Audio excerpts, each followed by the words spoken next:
of the sun. Oh wait, maybe that's not such a good idea. We would burn to oblivion.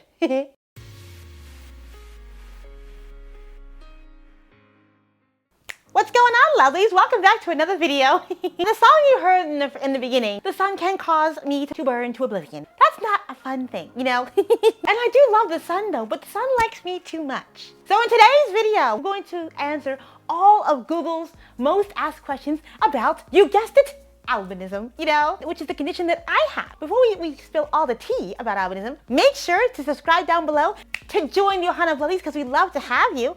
And hit the little notification bell next week so you don't miss any future videos. We're posting regularly, you know, shorts and long form videos too. And then, lovelies, hop on over to TikTok and Instagram and join the Ohana of Lovelies over there too. We'd love to have you there as well. The Ohana of Lovelies lives everywhere, learning about all things Braille, disability, albinism, everything. Because there's so much to learn, we love it. Like we mentioned before, lovelies, in this video, we are going to answer all of Google's most asked questions about albinism, you know? And there are quite a few. Let me tell you what albinism is though too, which is the condition that I have, the main one that causes my blindness, you know? Albinism is a lack or an absence of melanin, a pigment in the eye, skin, and hair. It's really cool though too. But because it does cause people to look a little bit different than everybody else, which I have no problem with, lovelies. We rock it every single day, you know? Some people have questions about it. So go on to like Dr. Google and Professor YouTube and type in their questions with hopes to get an answer. But you, lovelies, will get an answer from a real lovely with albinism, you know? We love it. A first-hand experience. We are here for it all. Let's go, you know? There are quite a few questions people ask, lovelies, and we'll try to get through as many as we can in this video. If we didn't get through all of them and you lovelies have more questions, leave them down below in the comment section and I will do another video afterwards though too. Because we're constantly learning. And if you know you're not learning, you're not growing. These questions are in order, lovelies. These are just ones that I typed in and just said, is albinism, you know? And whatever followed, I just wrote down.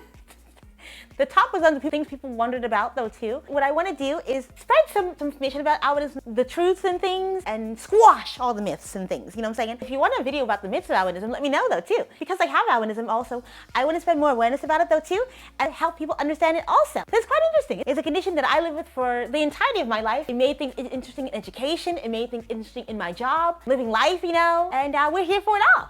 Let's get it, let's go. Number 1, is albinism genetic? Is it a disease, you know? Or is it contagious? You get albinism, and you get albinism, and you get albinism too, of course, you know? We like to share the love.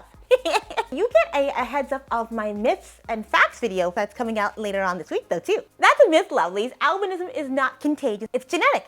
Do you remember that Punnett square from biology class where they show you if the children of the parents will end up getting a condition or not, you know? Albinism is recessive, you know, it's a recessive gene. You'd need 2 copies of the recessive gene for it to have a chance of it being expressed. For example, in my family, my dad has albinism, but my mom does not. Of the 5 of us, between myself and my siblings, 4 of us have albinism and 1 does not. So, that means, though, that she has to be a carrier, too, of the same variation of genes of albinism that my dad has for us to get it. 4 to 5 is not bad, though, too. Isn't it cool? Genes are amazing, you know. My dad has albinism, but it wouldn't work unless she was a carrier of albinism, too. So lucky me, like, yay! But it is not contagious. You can't catch it. You have to get it from birth from your parents. It's also not a disease, you know. There is a separate type of albinism called HPS, or Hermansky-Pudlak syndrome, and I will link Cassandra and Casey's podcast. They also have albinism, but they also have a separate type of albinism, HPS, and they talk a lot about it though too. It comes with a couple different more conditions that can be life-threatening though too. Some types of difference, you know. Albinism is very vast though. There's so many different types of genes, so many different types of albinism, you know. But I highly recommend go listen to that podcast too. I myself do not have HPS, so I learn a lot about it too from them too. However though, lovelies, it's also possible, even if the parent has albinism, for the child not to have albinism too. 2 people could have albinism and have a child without it. It's just cool like that. Moving on to question number 2. Is albinism caused by inbreeding? I can't believe that's a question somebody actually looked up though too. I guess people are curious about how it looks, but what a question. But no, albinism is a genetic condition, though, as we talked about it in the first question, which causes an absence of pigment or melanin in the eye, skin, and hair. Melanin is what gives your skin its color, you know, and it also protects you from the sun. You usually inherit albinism from both parents. Both parents would have to give you that recessive gene. When we talked about albinism, it's recessive. If the child inherits just 1 copy of the albinism gene from 1 parent, they'll be a carrier of albinism. But if for some reason that they get a copy from both parents, there's a chance that they could express albinism, you know, and look like me. Yay! There are other conditions, lovely, that are a result of inbreeding albinism is not one of them. You can get it just because you exist and because both parents were just so happened to be a carrier. There are some of my friends whose parents don't have albinism because they had a copy of each and they gave it to them. There we go. Albinism, here we go. But inbreeding does not cause albinism. It's just genes. Good old genes. Genetics. Good old science. We like science. You'll want to stick around, lovelies, for the very last question because that one is a doozy. And one that a lot of people have wondered quite frequently, you know? So stick around though too. Question number 3, and it kind of goes along with question number 1. Can you catch albinism? It's not the flu, lovelies. It's not a common cold. It's not like the panorama from 2020, you know? It's just a condition, and you have to be born with it too. You yourself could be a carrier. You never know. Genes just work like that. But you can catch it, although I wish I could share the love of albinism with you, lovelies. You know, I think it's really interesting. But it's not something that you can catch. It's something that you have to have. You also can develop it later on in life, though, too. It starts from the beginning, you know. Speaking of developing things later in life, question number 4. Is albinism the same as vitiligo? I can see why people thought these two are the same though. But no, albinism and vitiligo are 2 very different conditions, lovelies. Yes, they do affect skin pigmentation. The melanin that's in the skin, but what causes them are different. And how they present are also different. With albinism is a genetic condition. It always presents at birth though too. You can't get it later in life, you have to get it at the beginning. Both in vitiligo and albinism, they do affect the melanocyte cells, those cells that produce pigment, they affect them very differently. In albinism, those cells are there, they just don't produce any pigment. So no melanin for me. In vitiligo is an autoimmune disorder where the immune system attacks and destroys those melanocyte cells. So you have patches. See? Difference. Another difference between the two is albinism always presents at birth. You cannot get it later on in life. It has to begin at the beginning. Versus vitiligo, you can acquire it later on in life. It can appear in childhood, but can also appear in adulthood too. The same as Michael Jackson had it so too. Hee hee. Oh, I love that man. Another difference is that with albinism, it doesn't progress. What you get is what you get. Versus vitiligo, it can progress over time though too, with new white patches appearing in different parts of the body. Another key difference between the two is that albinism usually accompanies a visual impairment though too, and vitiligo does not, you know? And the vision varies across people who do have albinism. It's a good spectrum, you know, just like blindness. Some people have enough vision to drive. I'm kind of jealous of those people. And some people, like me, do not. And I'm so sad about that, at least not right now. I will eventually get a chance to drive a car. One of these days, we'll get a chance, right, lovely? Like I want to be able to get a Toyota car, you know, one that has voice commands and different things, you know. Although the sighted people will have to get better at driving for my type of car to be there. Additionally, with albinism is it does come with photophobia, which does not mean we're afraid of the light, lovelies, you know. It just means our eyes are more sensitive to light, and sometimes the light makes them hurt. An awful feeling, if I might say. So a lot of us wear sunglasses. With albinism also, we are also at a high risk of developing skin cancer. That melanin does a lot, lovelies, and so it's like a barrier that protects from the sun's UV rays. So since we don't have that protection, it's easier for the sun to burn us, which is skin damage, you know? And skin damage causes cell mutations, which can cause the big C, which we don't want. So put on your sunblock. That's for everybody, not just me. Everybody should put on sunblock. Protect your skin. Also tanning is skin damage, by the way. Alrighty, question number 5, lovelies. We're on a roll, too. Does every single person with albinism have white hair? Now, I know what you see, lovelies, and usually in the movie and books and things. A lot of people think that everybody with albinism has bright, white, platinum blonde hair. Not everybody has that, too, you know? Like I said before, albinism is a spectrum. Some people have yellow, some people have, blonde, some people even have, brown hair, and some even have, red. All shades are beautiful, you know? But the exact shade of somebody's hair kind of goes back to the type of albinism that they do have. Some people have OCA 1, 2, 3, and 4. There are so many different variations, lovelies, you know? And then there are also subtypes. Different types have different hair colors. I don't know what type of albinism I do have. I'm guessing it's OCA 1. When my hair is not in braids, because right now, lovelies, I'm rocking cotton candy braids. When I don't have any braids in, my hair looks like a Super Saiyan, and I like it. I get to be a Saiyan, lovelies. I get to be a Saiyan. Oh, I'm so excited. Because it's usually in a fro, and it's usually up, you know? But my hair is bright white, and I like it. I just like being a Super Saiyan. I think it's kind of fun. Sometimes it also makes it very hard to find. We will chat about this later too, lovelies, in the video, because somebody did ask a question about if it changes ethnicity and things.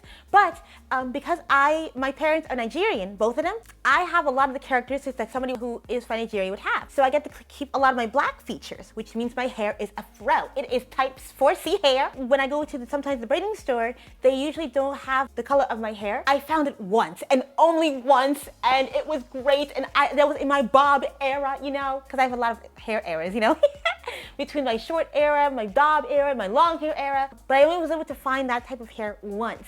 And I know exactly what company it is. I still have the name, but I can never find them, and I'm so upset. What about me? And it was perfect too, lovelies. So what we're selling for is close enough. When I was younger, my hair was still bright white, but the hair that we used was, I think it's 613, you know, which is a blonde color, which it didn't match at all, but it was close enough, so we went with what we had. But I really do wish that type of hair that I found with my sister was still available. Perfect, lovelies, I used to say, and it would go so well with all of my hair choices. I'm here for it all. We are here for all of it. But yes, albinism can surprise you though too. You can have a variation of different hair colors. You can have from bright white platinum blonde, you know, to strawberry blonde, red hair, brown hair. Like, I have a lot of friends because we go to the Noye conference every year, which is the National Organization for Albinism Hyperpigmentation. And it comes around every 2 years. And so that is where I get to see a lot of my friends who do have albinism though too. And a lot of the littles though too, because me, my sister, and my brothers are usually in the kid conference. And we're rocking it out with the littles at camp.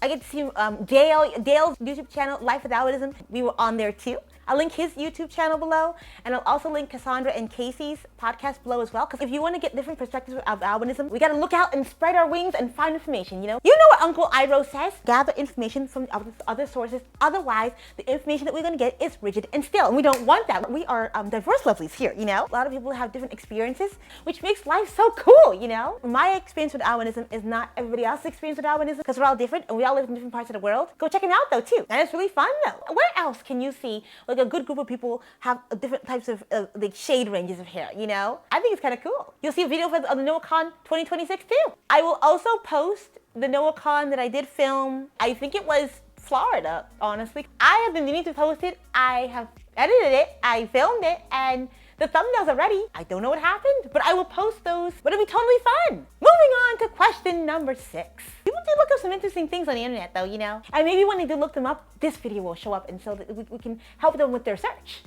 Question number 6 is, why do albino people's eyes shake? I'm glad they asked that one because some people don't know. That condition, lovelies, is called nystagmus. Nystagmus shows up in a lot of different conditions, not just albinism, but usually with albinism, it does go along with it because, here we go. I love science, lovely. This is my nerd era. The melanin-producing cells, the melanocytes, they produce very little or no melanin at all. Melanin is actually a really crucial part of eye development, you know? It actually plays a key role in a lot of different things. I've never met another person who has albinism who doesn't have nystagmus. And nystagmus, I call it dancing eyes. And that's how I describe it to my littles when I was teaching in public school for my student teaching, because they wondered, it's like, no, your eyes dance, you know? They're moving. Are you doing that on purpose? And I told them, no. They just move by themselves. Like, oh, you're constantly dancing? It's like, yeah, we're constantly dancing. Yay! But nystagmus is an involuntary, spontaneous movement of the eye, and that just causes them to go back and forth, you know? I can't stop it, it's just always moving. Some people have pendular nystagmus, so it goes from left to right. Some people also have the type of nystagmus that goes up and down. It's all nystagmus, and I couldn't stop it even if I wanted to, lovelies. And it likes to live its own dancing dream. Dancing queen. We love to see it, you know? But that is the story behind the dancing eyes. Question number 7, after question 6, 6, 7. Anyway, question number 7 is, do people with albinism have pink or red eyes? And as much as I would like to be a part of the Uchiha clan, because lovelies, I love me a good, Itachi, my Sasuke, Fugaku, and Madara too, you know? We are not a part of the Uchiha clan, at least as far as I know. But that is a good question though too. We all have a good range of eye colors, like hazel, green, blue, sometimes light brown and gray. But me also look like purple, which my eyes tend to be most of the time. My eye color usually hovers between blue and purple. It seems to be pretty though too. But it also may appear purple because the blue is also really faint, and so they're kind of going together. But the reason that people do think that we do have red or pink eyes is because Since there's no pigment in the iris, which is the colorful part of the eye, the light that comes into the eye goes straight back to the back of the eye where the blood vessels are. And so what you're seeing is the light reflecting off the color of the blood vessels, which are red. That's why sometimes in pictures, and sometimes also not in pictures, our eyes sometimes look red or pink. And I do wish I had pink eyes. That'd be so pretty. But it's no huge phenomenon. We're not part of the Uchiha clan. Well, as far as we know. But it's just the blood vessels and light. I don't think there's ever a picture where I didn't have red eyes, though, you know? just who we are, though, too. And who knows? We may have been a part of the Uchiha clan the entire time. I'm not mad at it, though. All right. Moving on to question number 8. We're moving and grooving, lovelies. Moving and grooving. Number 8, I think is kind of fascinating because I think it kind of goes hand in hand with question number 7 about the red eyes.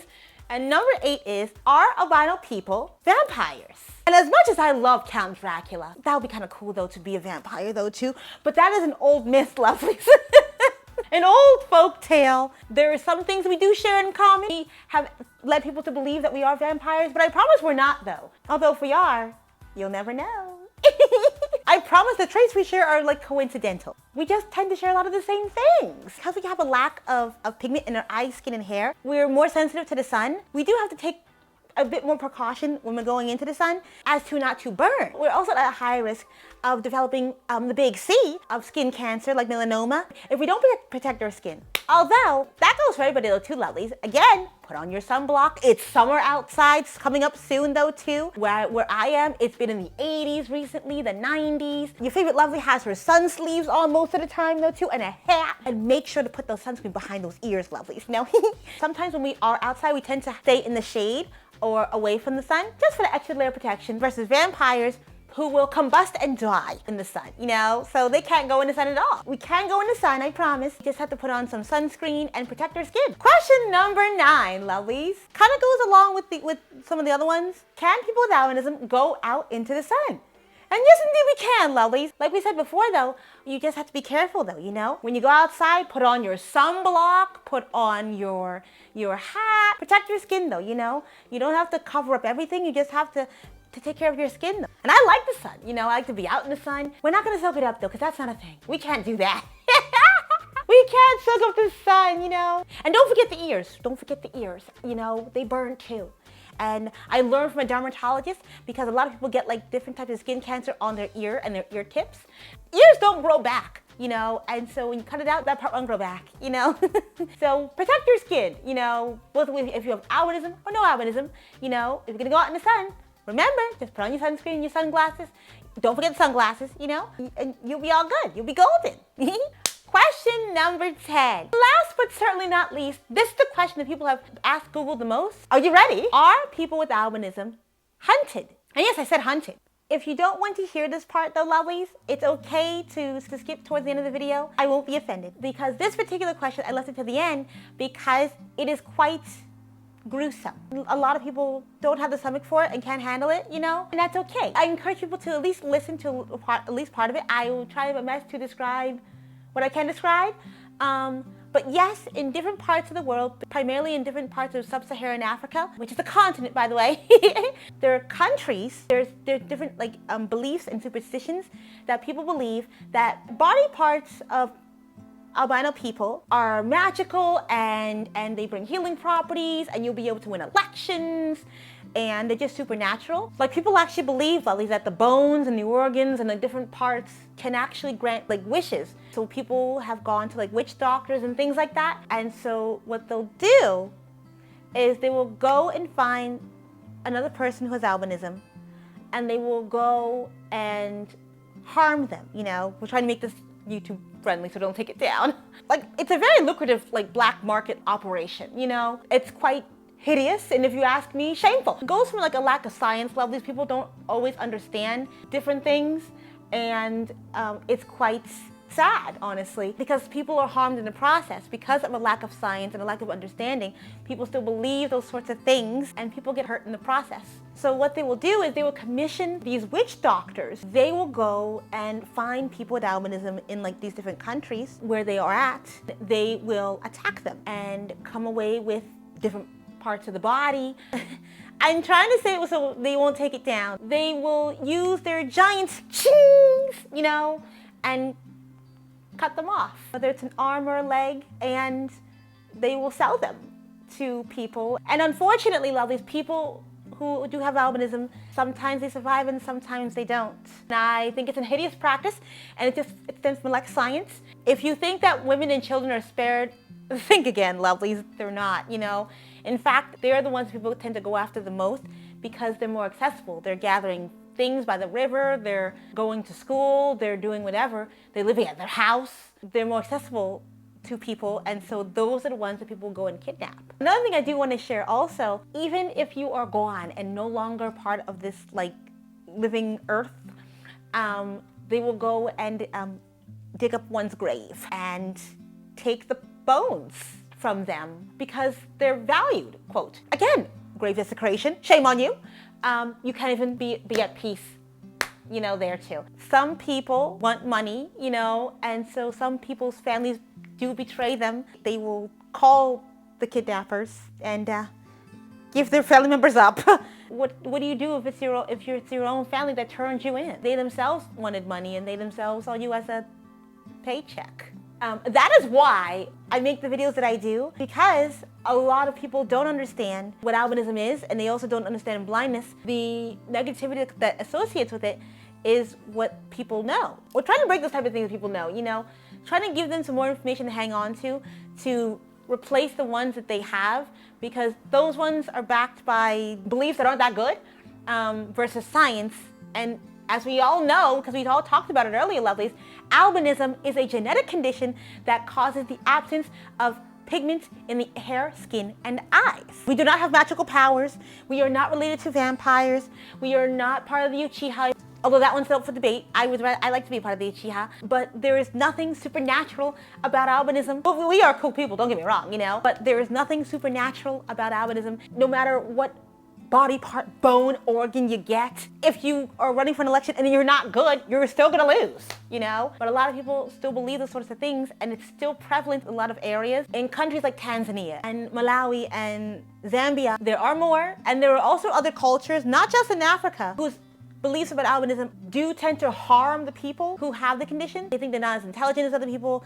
They think that they're a bad omen. You know, some people have even like gotten rid of people because they think they're a bad omen. That's not just Africa. That's other countries, sometimes in Asia as well. Those sorts of beliefs still exist, and it's the year 2026. But I also found there's also some cultures that also think that albinism is a blessing, you know, and some people put it the pure of the pure. We are who we are, lovelies, and I'm proud to be, you know. That's the reason I made this channel though too, to share the different things about albinism, you know. My experiences, other people's experiences, my experience with blindness, the whole shebang. Albinism is albinism, you know. We rock with it every day, you know. We're here for it all. We're really cool people, you know. The more that we learn, the more that we can change minds, you know, and throw out the outdated information, you know, because we don't want that here. You know, we want good, furthering science that people can go and refer to and know that albinism is a genetic condition that causes lack of or absence of pigment in the eyes, skin, and hair. We are not magical. We are not supernatural beings. We are not evil. We are not bad omens. There's nothing magical about the bones of people with albinism. There's nothing magical about the organs. We don't have red eyes.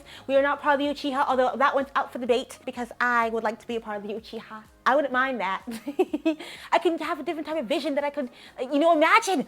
We can activate the Susanoo, you know. Woo! That'd be so cool. I want mine to be green, you know, like a green Susanoo, like Shisui's, or pink. That'd be so pretty. We're just who we are, and that's it. As our favorite Uncle Iroh said, we are going to gather information from many parts, you know, from different science organizations, from different parts of the world. We don't want our information to be rigid and stale. We don't want that, you know, thank you. I created this channel so people can come and ask questions, you know. I think a lot of it comes when people aren't allowed to ask questions. They just assume sometimes, and beliefs sometimes outweigh the particle particles in science, and that's how you get the people who hunt people with albinism, which we are hoping to change because we are going to share the information.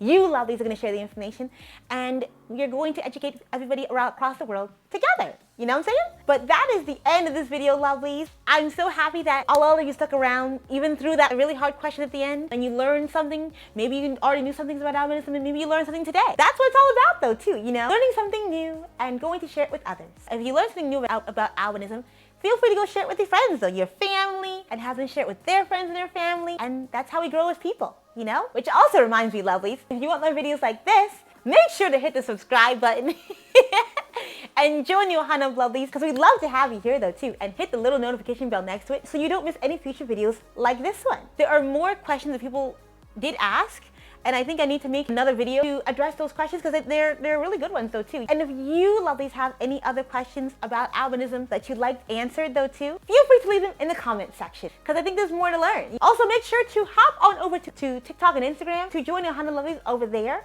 We'd love to have you there as well because there you get short form content that's also posted on YouTube Shorts. To learn more things about albinism and blindness, you can also share with your friends and family. Yay! You know, hey. I'm glad you joined me to learn something new about albinism, and we will not be soaking up those sun rays. We will protect ourselves, and you should too. Make sure to put on your sunblock, and don't forget the ears. Get your sunglasses too, lovelies. Don't forget those. And also remember that you too can be a carrier of albinism. You just may not know it. And if you enjoyed this video, I think you'd also like this video. We got into grad school, you know, because it is an experience, lovelies. Let me just say. And I will also make a video about going through the education system with albinism and the inaccessibilities that we faced then and that we continue to face now. If you have watched the video, you may also like this video too, you know. We've gone rogue. Myself and View Plus are now accomplices together in sharing the love of Braille with everybody and making colors accessible, you know, with an embosser. So this video is the unboxing of that particular embosser. So I think you'll like that one though too. But feel free to check out any video on my channel that you like though too, lovelies. These are just two options. Because who doesn't love a good embosser, you know? I love a good embosser. But thank you for watching this video, lovelies. And remember to have the heart of a lion and Braille on with pride as always. And I'll see you in the next video.